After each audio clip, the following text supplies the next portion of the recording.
ये happy home multi channel का प्रसारण है सीधे आपके सामने। Focus Hindustan Mumbai news channel पर आप सभी का स्वागत। मैं हूं माजिद सिद्दीकी। दुआ सलाम आदाब, जय भीम। हक और हकीकत को बताने वाले खामोश बैठे हैं, सच बोलने वाले पर इल्ज़ाम। आने वाला वक्त ही बताएगा। वीडियो को आखिर तक देखिए। सबसे पहले फोकस हिंदुस्तान को सब्सक्राइब करें, लाइक करें, शेयर करें और अपने कमेंट जरूर भेजें। समाज को जगाने के लिए आपकी ज़रूरत है। मैं फिर आऊँगा ताज़ा खबरों को लेकर। माजिद सिद्दीकी, जय हिंद।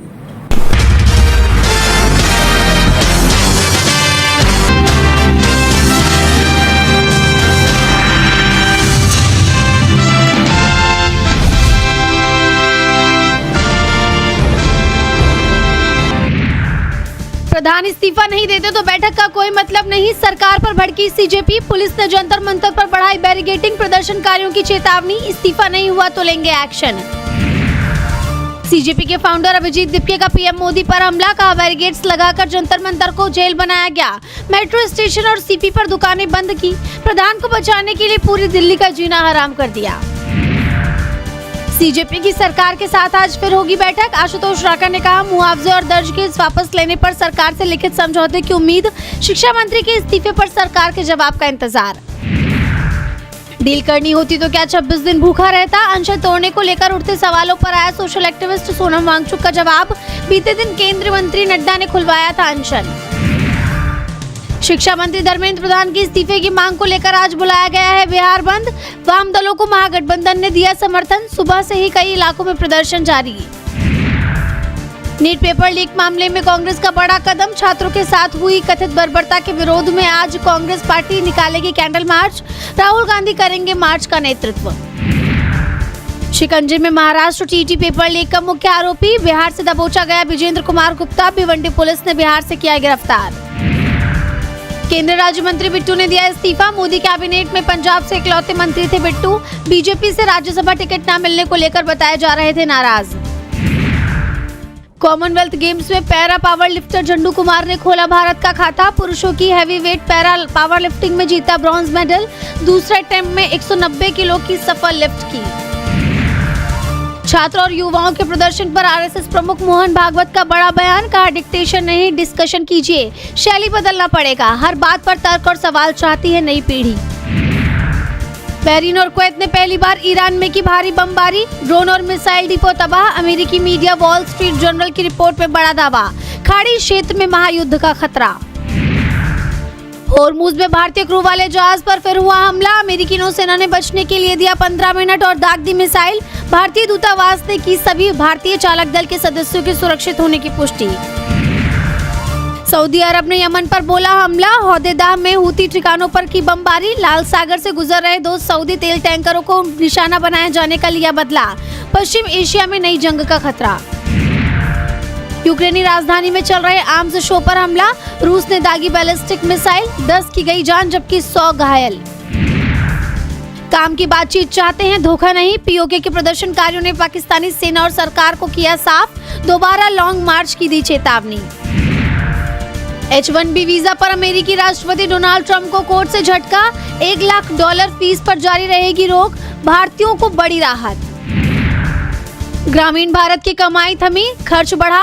नाबार्ड के जुलाई 2026 के सर्वे ने बढ़ाई चिंता। भविष्य को लेकर भी घटा भरोसा। जुलाई में निजी क्षेत्र की वृद्धि मार्च 2022 के बाद सबसे निचले स्तर पर। चुनौतीपूर्ण बाजार स्थितियों और कमजोर मांग पर पड़ा असर। HSBC PMI का दावा, अर्थव्यवस्था प्रभावित। वित्त मंत्री निर्मला सीतारमण की IT अधिकारियों को नसीहत, वाजिब शिकायतों को निष्पक्षता के साथ तय अवधि में दूर करें, टैक्स चोरों पर करें सख्ती। संसद की स्थायी समिति ने क्रिप्टो पर रेगुलेटरी ढांचा बनाने की केंद्र सरकार से की सिफारिश। इंडस्ट्री एक्सपर्ट्स का दावा, निवेशकों के हितों की होगी बेहतर सुरक्षा।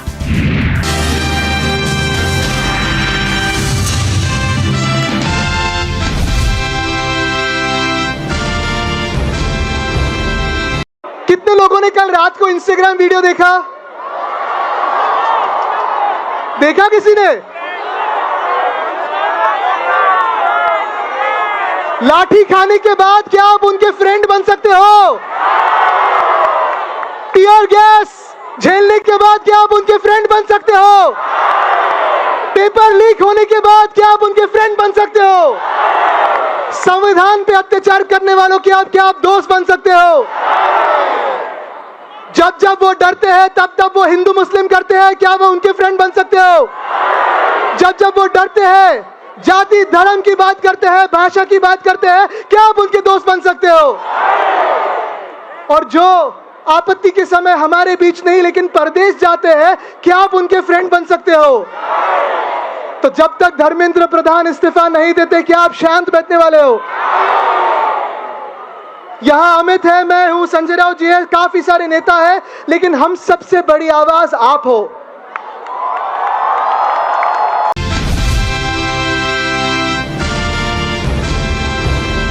जंतर मंतर पर युवाओं के तेज होते प्रदर्शन ने मोदी सरकार को घुटनों पर ला दिया। एक महीने से ज्यादा प्रदर्शन और युवाओं में बढ़ते आक्रोश को देखते हुए सरकार को आखिरकार युवाओं की शर्त मानते हुए बातचीत के लिए सरेंडर करना ही पड़ा। केंद्रीय मंत्री जेपी नड्डा और डॉक्टर जितेंद्र सिंह की कॉकरोच जनता पार्टी के प्रवक्ता सौरभ दास और आशुतोष रांका के साथ कॉन्स्टिट्यूशन क्लब में बैठक हुई। सरकार ने पहले सीजेपी को नड्डा के घर या दफ्तर बुलाया था, लेकिन जब सीजेपी ने उनकी मांग नहीं मानी तो जंतर मंतर के पास न्यूट्रल जगह पर ये दोनों पक्षों की बैठक हुई। सीजेपी ने बताया कि 2 घंटे तक बैठक चली, जिसमें उन्होंने अपनी 3 मांगे स्पष्ट तौर पर रखी हैं। आशुतोष रांका ने कहा कि हमने सरकार को 3 मांगे बताई हैं। सीजेपी की प्रमुख डिमांड, छात्रों पर एक्शन के लिए सरकार माफी मांगे, शिक्षा मंत्री धर्मेंद्र प्रधान का तुरंत इस्तीफा हो, पीड़ित परिवारों के लिए 1-1 करोड़ रुपए का मुआवजा दिया जाए। वहीं सौरभ दास ने जंतर मंतर के मंच से बताया कि हमने उन्हें अपने चौथे बिंदु के बारे में भी बताया। हमारी 5 सूत्री नीति मांग चार्टर में से सरकार ने हमारी दूसरी और तीसरी मांगों पर सकारात्मक प्रतिक्रिया दी, जिसमें जिन छात्रों ने अपनी जान नीट पेपर लीक के चलते दी उन्हें मुआवजा देने और प्रदर्शनकारी छात्रों पर दर्ज एफआईआर वापस लेना शामिल है और एक लिखित संप्रभु गारंटी कि ऐसी एफआईआर नहीं होगी, ये शामिल था। इस पर सरकार ने कहा कि वो सैद्धांतिक रूप से इन दोनों मांगों को स्वीकार करती है, इसलिए हमें कल एक और बैठक के लिए बुलाया गया है। वहीं प्रधान के इस्तीफे की मांग पर सरकार का जवाब बताते हुए रांका ने कहा कि सरकार ने बोला है कि इस बारे में प्रधानमंत्री को अवगत कराया जाएगा और जल्दी इस बारे में एक डिसीजन लिया जाएगा। कल दोपहर में सरकार ने फिर से एक और मुलाकात की बात की है और हमने बताया है कि हमें जल्द ही अब एक ठोस निर्णय इस मुद्दे पर चाहिए, वरना हम एक और नेशनल कॉल देने को मजबूर होंगे। इसके अलावा अभिजीत दीपके का भी बयान आया। उन्होंने कहा अगर प्रधान का नहीं तो फिर प्रधानमंत्री का इस्तीफा चाहिए। इस बीच सरकार ने कैबिनेट बैठक में पेपर लीक संशोधन प्रस्ताव को मंजूरी भी देती है, जिसमें पेपर लीक के मामलों में 10 साल की सजा और 10 करोड़ रुपए के जुर्माने का प्रावधान है। इस बिल को 27 जुलाई को संसद में पेश किया जा सकता है। जिस तरह सरकार अब एक के बाद एक युवाओं की डिमांड मानने को मजबूर नजर आ रही है, उससे साफ है कि वो कितने दबाव में है। यही वजह है कि उसकी तरफ से प्रदर्शन को और बढ़ने से रोकने की कोशिश भी की जा रही है। जंतर मंतर पर पहुंचने वाली भीड़ को रोकने के लिए अब नई दिल्ली मेट्रो स्टेशन भी बंद कर दिया गया है, यानी डीएमआरसी ने कुल 18 स्टेशन बंद कर दिए हैं। वहीं सरकार की तरफ से सोनम वांगचुक का अनशन खत्म करवाने के लिए भी एड़ी चोटी का जोर लगा दिया गया और आखिरकार 27वें दिन सरकार के लिखित आश्वासन के बाद वांगचुक ने अपना अनशन खत्म कर दिया। लेकिन अब भी सरकार के लिए युवाओं के गुस्से को शांत करना आसान नहीं दिख रहा। युवा शिक्षा मंत्री के इस्तीफे की मांग पर अड़े हुए हैं। ऐसे में अब सबकी नजरें सरकार के फैसले पर टिकी हुई हैं और सरकार ने 25 जुलाई को 2 बजे तक का समय मांगा है।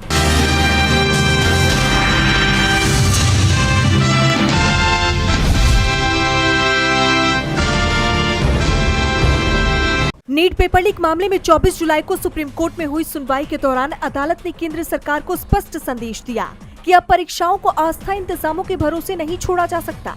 जस्टिस पीएस नरसिम्हा और जस्टिस आलोक आराधी की बेंच ने कहा कि सालों से अस्थायी व्यवस्थाओं के कारण ही ऐसी समस्याएं सामने आ रही हैं। कोर्ट ने केंद्र से कहा कि वो पेपर लीक रोकने के लिए उठाए जा रहे हर कदम पर नजर रखेगा ताकि परीक्षा प्रणाली को अस्थायी, पारदर्शी और व्यवस्थित बनाया जाए। सुनवाई के दौरान ये भी बताया गया कि नीट यूजी रीटेस्ट के प्रश्न पत्र पहुँचाने के लिए एयरफोर्स की मदद ली गयी थी, लेकिन अदालत ने इसे सिर्फ अस्थायी समाधान माना। इसी बीच 20 जुलाई को संसद मार्च के दौरान छात्रों पर हुए लाठीचार्ज को लेकर फैली खबरों पर चीफ जस्टिस सूर्यकांत ने सफाई दी। उन्होंने कहा कि यह दावा गलत है कि सुप्रीम कोर्ट ने मामले की सुनवाई से इनकार किया था, क्योंकि इस संबंध में कोई रीट याचिका दाखिल ही नहीं की गई थी। अदालत को सिर्फ एक पत्र भेजा गया था। अब इस मामले की सुनवाई 27 जुलाई को चीफ जस्टिस की बेंच करेगी। उधर बॉम्बे हाई कोर्ट ने औरंगाबाद और नागपुर में पेपर लीक मामलों की सुनवाई के लिए 2 विशेष फास्ट ट्रैक अदालतें नामित कर दी हैं। इन अदालतों की जिम्मेदारी जज SV पवार और जज गुलशन कोल्टे को सौंपी गई है। वहीं संसद मार्च की NIA जांच की मांग वाली याचिका को दिल्ली हाई कोर्ट ने खारिज कर दिया। अब सभी की नजर 27 जुलाई की सुनवाई और सरकार की अगली कार्रवाई पर टिकी हुई है।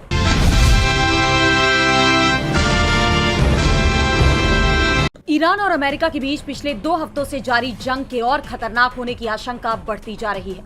एक तरफ अमेरिकी सेना के हमले और दूसरी तरफ अमेरिकी राष्ट्रपति डोनाल्ड ट्रंप के बयान, दोनों ही ईरान को भड़काने का काम कर रहे हैं, जिससे पूरे पश्चिम एशिया की शांति पर खतरा नजर आ रहा है। दरअसल अमेरिकी राष्ट्रपति ने ईरान पर अब सबसे बड़ा हमला करने की धमकी दी है। उन्होंने कहा कि मैं ईरान पर ऑपरेशन एपिक फ्यूरी से भी बड़ा जबरदस्त हमला करने पर विचार कर रहा हूं। तैयारी पूरी है, अब सिर्फ फैसला लेना बाकी है। ईरान ने अभी तक पर्याप्त दर्द नहीं झेला है। और यही नहीं, अमेरिका ने ब्रिटेन के RAF फेयरफोर्ट बेस पर B-1 बॉम्बर भी तैनात कर दिया है। ट्रंप के इन फैसलों से दोनों देशों की ये जंग और खतरनाक होने की आशंका जताई जा रही है। ईरान ने भी चेतावनी दी है कि ट्रंप को अपनी दादागिरी छोड़नी होगी और ये उम्मीद नहीं करनी चाहिए कि ईरान झुक जाएगा।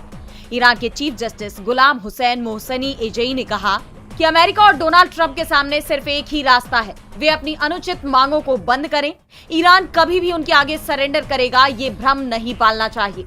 वहीं ईरान के फ्रीज्ड असेट्स को लेकर ट्रंप ने जो दावा किया है कि जहाजों, कार्गो की नुकसान की भरपाई उसी से होगी, इस पर भी ईरान ने कड़ी चेतावनी देते हुए इसे पूरी दुनिया के लिए उकसावे की कार्रवाई बताया है। ईरान के विदेश मंत्री अब्बास अराक्ची ने कहा कि जो लोग ऐसे फंड का जश्न मनाते हैं या उनसे फायदा उठाते हैं, उन्हें ये याद रखना चाहिए कि एक बार जब सरकारें संपत्ति जब्त करने को सामान्य मान लेंगी तो किसी की भी संपत्ति सुरक्षित नहीं रहेगी। इसके बाद जो अफरा तफरी मचेगी वो ना तो अच्छी होगी और ना ही शांतिपूर्ण। दोनों देशों में जुबानी जंग के साथ ही हथियारों की लड़ाई भी जारी है। अमेरिका ने जहां ईरान के सैन्य ठिकानों को निशाना बनाया, वहीं ईरान ने भी खाड़ी देशों में मौजूद उसके ठिकानों पर मिसाइलें बरसाई। ईरान के अर्ध सरकारी न्यूज एजेंसी IRNA के मुताबिक उत्तरी ईरान के गिलान प्रांत में इस्लामिक रिवोल्यूशनरी गार्ड कोर यानी IRGC के हेडक्वार्टर को भी मिसाइल हमले में निशाना बनाया गया, जिससे सुविधाओं के कुछ उपकरणों को नुकसान पहुंचा है। ईरान की सेना का कहना है कि उसने भी जॉर्डन में अल अजराक अमेरिकी वायुसेना अड्डे पर हमला किया है। बहरीन में सायरन बज रहे हैं और कुवैत ने ईरानी मिसाइलों को रोकने की बात कही है। यानी ये जंग लगातार बढ़ती जा रही है।